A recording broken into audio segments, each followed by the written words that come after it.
الحمدللہ وکفا وسلام علی عبادہ الذین اصطفیٰ اما بعد فاعوذ باللہ من الشیطان الرجیم بسم اللہ الرحمن الرحیم۔ حضرت عقبہ بن عامر رضی اللہ عنہ ایک صحابی تھے۔ انہوں نے حضور صلی اللہ علیہ وسلم سے پوچھا کہ نجات کا راستہ کیا ہے؟ آپ صلی اللہ علیہ وسلم نے فرمایا کہ اپنی زبان کو روک کے رکھو، گھر میں بیٹھے رہو اور اپنی خطاؤں پر روتے رہو۔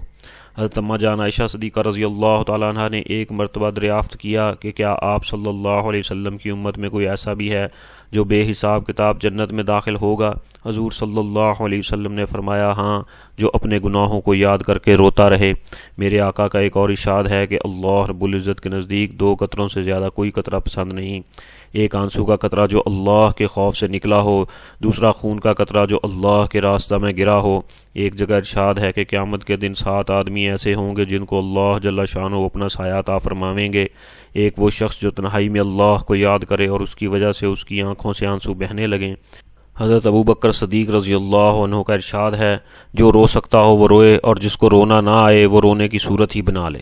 محمد بن منقدر رحمہ اللہ جب روتے تھے تو آنسوؤں کو اپنے منہ اور داڑھی سے پونچھتے تھے اور کہتے تھے کہ مجھے یہ روایت پہنچی ہے کہ جہنم کی آگ اس جگہ کو نہیں چھوتی جہاں آنسو پہنچتے ہوں۔